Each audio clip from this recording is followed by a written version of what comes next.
In the heart of South Texas during the early 1950s, the town of Sabinal exemplified the unique blending of American and Mexican cultural influences, much like the convergence of waters in the nearby Rio Grande. This small community was shaped by the rhythms of farming and ranching seasons, where daily life revolved around agricultural cycles, community events, and the interplay of traditions from both sides of the border. The air often carried the sense of dust from the arid landscape and the smoky aroma of barbecue from local gatherings and family meals. Radio broadcasts in the area featured two prominent musical styles: the lively accordion-driven Tejano music that reflected Mexican-American heritage with its energetic polkas and rancheras, and the poignant, heartbroken tones of American country music, evoking themes of loss and resilience. This cultural duality set the stage for the emergence of individuals who could navigate and bridge these worlds, influencing their personal and artistic development. On December 10th, 1951, during the winter season in Sabinal, Texas, a boy named Juan Raul Davis Rodriguez was born into a large Mexican-American family. From the moment of his arrival, he entered a world where the expected paths for young men often involve manual labor such as mechanics or farm work, rooted in the practical needs of rural life. However, this child was not destined to follow those conventional routes. Instead, he possessed an innate gift, a voice that inherently captured the essence of both the Tejano and country music traditions surrounding him. This talent would eventually allow him to fuse the heartfelt storytelling of country music with a captivating delivery that appealed to broad audiences across the nation. Named Johnny Rodriguez in his later public life, his journey would unfold from humble beginnings, including time spent in a Texas jail cell due to youthful mistakes, to achieving stardom on Nashville's grandest stages as a trailblazing superstar in country music. Yet, his narrative also encompassed a profound fall from grace, marked by personal and professional setbacks, followed by a prolonged and introspective struggle for redemption within an industry that initially celebrated him, but later marginalized him harshly. Juan Raul Davis Rodriguez was the ninth of 10 children born to his parents, Juan and Isabel Rodriguez, in a family structure typical of many Mexican-American households in mid-20th century rural Texas, where large families provided mutual support amid economic challenges. His father, Juan Rodriguez, earned a living as a respected auto mechanic, dedicating long hours to repairing vehicles and using his skilled hands to sustain the family's needs in a trade that demanded precision, reliability, and physical endurance.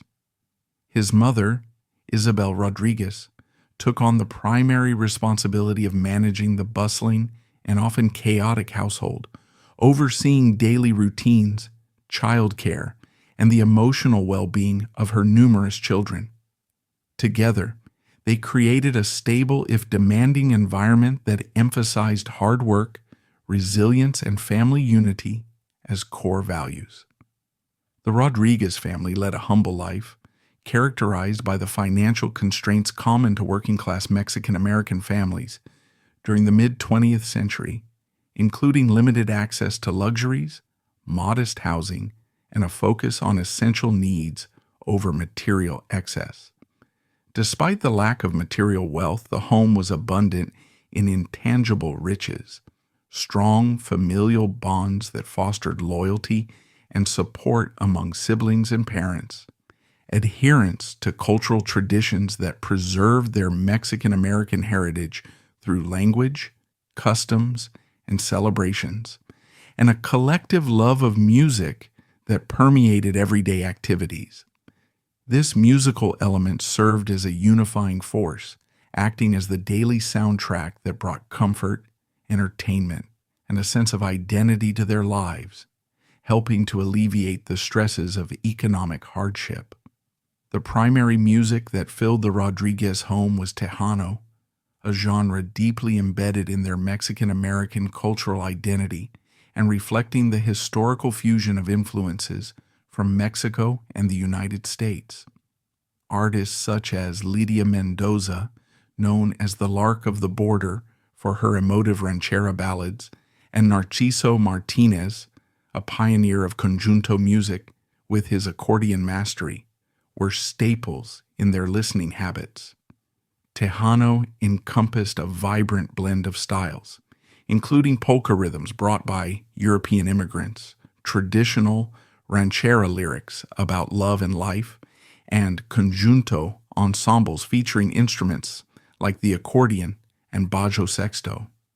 This music was the lifeblood of community events, such as quinceañeras and weddings, local dances where people gathered to socialize and celebrate, and family gatherings that reinforced bonds through shared rhythms and songs, making it an integral part of their heritage and daily emotional expression. Amid the familiar Tejano sounds that dominated the household, young Johnny Rodriguez found himself inexplicably attracted to a contrasting genre that occasionally played on the radio: American country music with its lonesome, mournful qualities that conveyed deep sorrow, heartbreak, and a sense of quiet dignity through straightforward lyrics and acoustic instrumentation. This music spoke directly to his young soul, evoking emotions of longing and introspection that differed from Tejano's more celebratory tone, and it began to shape his personal tastes and aspirations from an early age. As he listened, Johnny internalized the raw authenticity of country artists, setting the foundation for his future role in blending these musical worlds into a unique style that would define his career. As he grew through the 1950s and 60s, Johnny's fascination with country music deepened into a profound passion. He began to idolize the genre's titans. He was captivated by the raw, almost painful emotion conveyed by Hank Williams, whose songs of betrayal and loss felt like universal truths. He admired the clever, narrative-driven storytelling of Lefty Frizzell, who could paint a vivid picture of everyday life in just a few verses. But above all, Johnny revered Merle Haggard as his ultimate hero. He was drawn to Haggard's smooth, masculine baritone, his authentic tales of working-class struggle and redemption, and his unapologetic Bakersfield sound. This deep connection to the music prompted Johnny to take action.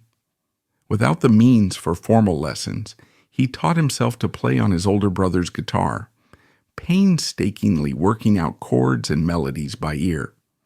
He also began to sing, and as he did, he discovered that his own voice was a natural vessel for the heartache and longing inherent in the country songs he loved.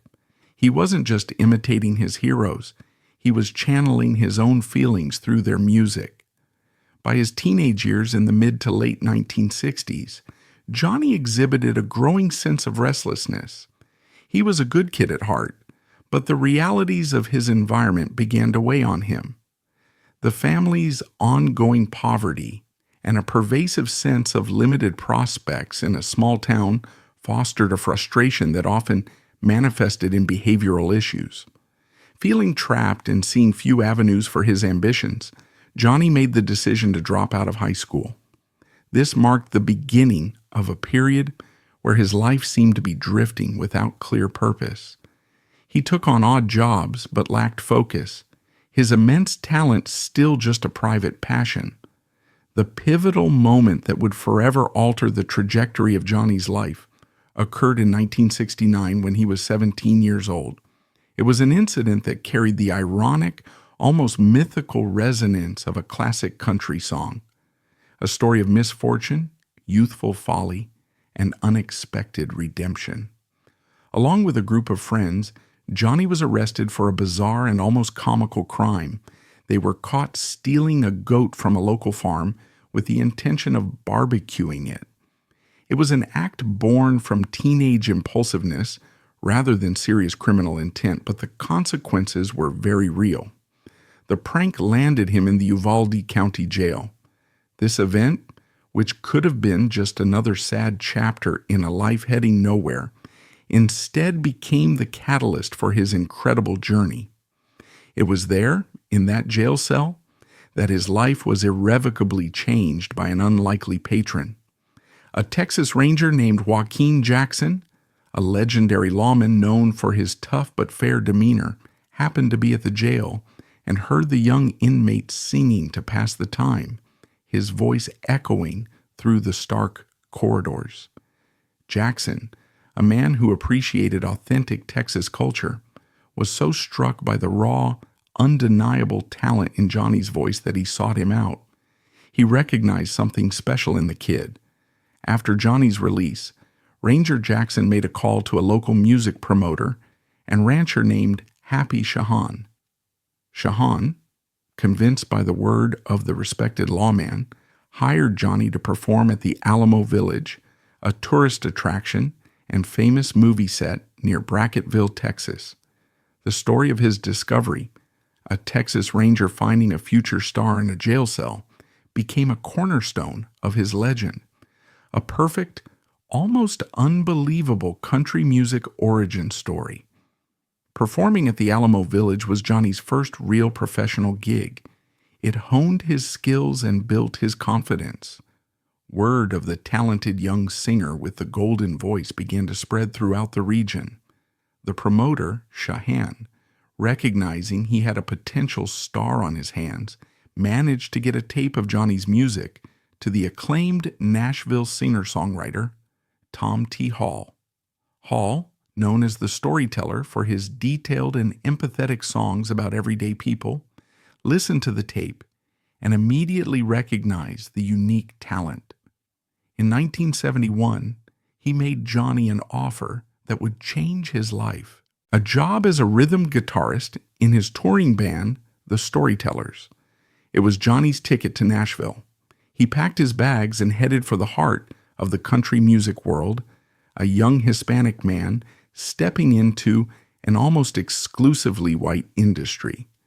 In Nashville, Johnny worked hard, proving himself to be a reliable and talented member of Hall's band. But his big break, the moment that would launch him into the stratosphere, came not on stage, but during a break. One day, while he was just picking his guitar and singing backstage at a show, another country music giant happened to be within earshot. It was Merle Haggard, Johnny's childhood idol. Haggard, a man who knew a thing or two about coming from a rough background and finding redemption through music, was so impressed by the purity and emotion in Johnny's voice that he walked over and introduced himself. A deep and immediate bond formed between the established legend and the young hopeful. Haggard saw in Johnny a kindred spirit, a reflection of his own youthful struggles, and an immense, untapped talent. Soon after, Haggard made him an incredible offer: a spot as a guitarist and occasional featured vocalist in his own legendary band, The Strangers. For Johnny, it was the culmination of a lifelong dream. More than just an employer, Haggard became a mentor, a champion, and a father figure. He took Johnny under his wing, teaching him about phrasing, songwriting, and how to survive the treacherous currents of the music business. The mentorship of Merle Haggard was the final, most important endorsement Johnny needed. With the powerful backing of both Tom T. Hall and Merle Haggard, the imposing doors of the Nashville establishment began to creak open. In 1972, Johnny Rodriguez signed a record deal with Mercury Records. He went into the studio to record his debut single, a classic country ballad called "Pass Me By If You're Only Passing Through." The song, with its timeless sentiment of heartbreak and Johnny's smooth, emotive delivery, was an instant and massive smash hit, soaring to number 9 on the Billboard country charts. Johnny Rodriguez had arrived, and his career exploded with a speed and intensity that stunned the Nashville music scene. The period between 1973 and 1979 was Johnny Rodriguez's golden era. He was an unstoppable force in country music. He released a staggering string of 15 consecutive top 10 hits, a remarkable feat that solidified his status as one of the decade's biggest and most consistent stars. 6 of those hits went all the way to number 1 on the charts, including timeless classics like the yearning You Always Come Back to Hurting Me, the adventurous Riding My Thumb to Mexico, and the beautifully tender That's the Way Love Goes. He became a member of the Grand Ole Opry, the ultimate symbol of acceptance in country music. He won Billboard's Top Male Vocalist Award in 1973 and was named the Male Vocalist of the Year by the Music City News Awards in 1974, beating out established legends. His appeal was magnetic and multifaceted. He had rugged matinee idol looks and a charismatic, easygoing stage presence that captivated audiences. And then there was that voice, a rich, romantic baritone that was the perfect vessel for the love songs and heartache ballads that were his specialty. He also subtly but proudly wove his heritage into his music, often including Spanish lyrics in his songs, something that was virtually unheard of in mainstream country at the time. This made him a trailblazer, but his music was so authentically country, so deeply rooted in the traditions of the genre, that he was embraced by the core audience without reservation. He wasn't a Tejano artist crossing over into country. He was a pure country singer who happened to be Mexican-American. It was a crucial distinction, and it was the key to his unprecedented success. But as the 1970s came to a close, the landscape of country music began to change. The urban cowboy movement, sparked by the 1980 film of the same name, brought a new slick pop-infused sound to the genre. This was followed by the neo-traditionalist wave of the 1980s, led by artists like George Strait and Randy Travis, which shifted the focus back to a more stripped-down, traditional sound. Johnny's smooth, string-laden countrypolitan style began to fall out of fashion. While he continued to record and tour throughout the 80s and 90s, the massive chart success he had enjoyed in the 70s evaporated. He was still a beloved performer with a dedicated fan base, but he was no longer a major player in an industry that is notoriously focused on the next new thing. During this period of professional decline, Johnny also battled personal demons, struggling with the pressures of his early fame and a feeling of being adrift in a changing industry. The most dramatic, tragic, and life-altering chapter of his life began on the night of September 14th, 1998. Johnny was at his home in Sabinal, Texas, the very town where his incredible journey had begun. According to his later testimony, he was awakened in the night by noises in his house. He got up to investigate and discovered a man named Israel Bosco Borrego, whom he described as a transient and a burglar inside his home. A confrontation ensued. Johnny, stating that he was terrified for his life and believing the man was reaching for a weapon, grabbed a .22 caliber pistol and shot him. Borrego was killed by a single gunshot wound to the abdomen. The news was a bombshell that rocked the country music world. The smooth, romantic balladeer of the 70s was now at the center of a violent death investigation. He was arrested and charged with murder. The fall from grace was brutal and absolute. The incident and the ensuing legal battle would come to define the rest of his life and career, eclipsing all of his pioneering achievements in the public consciousness. The trial was a harrowing ordeal for Rodriguez. The prosecution portrayed him as a hot-tempered man with a history of drinking who had taken the law into his own hands. The defense argued that he was a terrified homeowner acting in self-defense against an intruder in the middle of the night. The case hinged on whether the jury believed his account of the events. After a grueling trial that drained him emotionally and financially, a Texas jury acquitted Johnny Rodriguez of murder in a Uvalde courtroom in 1999. He was a free man, legally vindicated, but in the court of public opinion, and more importantly, in the unforgiving eyes of the Nashville music industry, the verdict was different. The shooting incident, even with the acquittal, became an indelible stain on his reputation. The controversy centered on the violent nature of the event itself. The country music industry, which meticulously cultivates a family-friendly, wholesome image, found it difficult to reconcile the image of the beloved 70s balladeer with the man who had shot and killed someone, even in self-defense. This leads to a difficult and uncomfortable debate. Was the industry's subsequent shunning of Rodriguez a genuine moral reaction to the violence, or was it a convenient excuse to permanently cast aside an artist who was already past his commercial peak and who had always been, on some level, an outsider? Many have argued that other country stars with violent or criminal pasts, particularly white artists, have been forgiven and re-embraced by the Nashville establishment in a way that Rodriguez never was. The debate hinges on whether his ethnicity, which had been a celebrated part of his novelty during his heyday, became a liability when he was associated with trouble. Was the man who broke racial barriers ultimately held to a different standard when he fell from grace? It's a question that hangs over his legacy. The consequences of the trial were devastating for Johnny. He was financially ruined by legal fees. The psychological trauma of the event, of having taken a human life, haunted him deeply. And professionally, he became a pariah.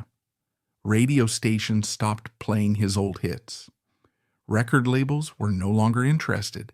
He was effectively canceled by the industry he had once helped to lead.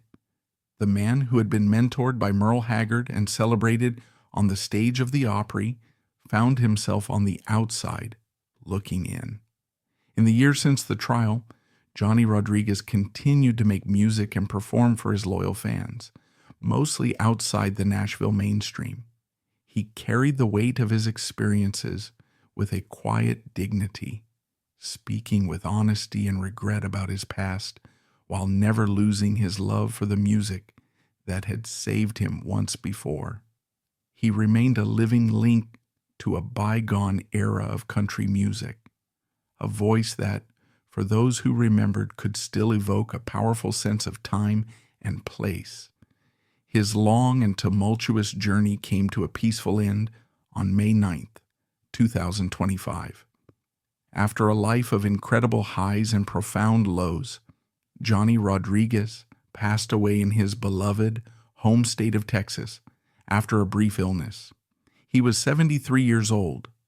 The news of his death prompted a wave of tributes, not from the mainstream industry that had long since turned its back, but from the legions of loyal fans who had never forgotten him, and from a new generation of Latino artists in country and Americana music. They honored him not for the controversy, but for his true legacy, as the man who kicked down the door and proved that a son of Mexican-American immigrants could sing country music with the best of them, paving a road that so many others would follow. The historical significance of Johnny Rodriguez is immense, even if it has been obscured. His primary importance is as a trailblazer. He was the first Hispanic superstar in country music, proving that the genre could and should be more inclusive. His incredible run of hits in the 1970s is a cornerstone of the classic country canon. And his story is a powerful cautionary tale about the fleeting nature of fame, the destructive potential of personal demons, and how quickly an industry can turn its back on one of its own. As we look back on the incredible arc of Johnny Rodriguez's life, we see a story worthy of one of the great country ballads he so loved to sing. It's a story of a journey from a Texas jail cell to the pinnacle of American stardom, and the long, difficult road back from tragedy and public scorn. There is a deep and lingering injustice in his legacy. He should be universally celebrated as a pioneer who forever changed the face of country music. Instead, he was too often remembered for the darkest chapter of his life. Now, with his passing, we have a chance to see the whole picture. His story compels us to look beyond the headlines and to remember the man and his music. It urges us to listen to that smooth, soulful voice that broke barriers, and to honor the young man from Sabinal who brought a new sound and a new face to country music, leaving a legacy that, despite the industry's silence, will never be erased. If you like this video, hit that thumbs up. Let us know your thoughts in the comments section and subscribe so you won't miss out on future uploads. See you next time.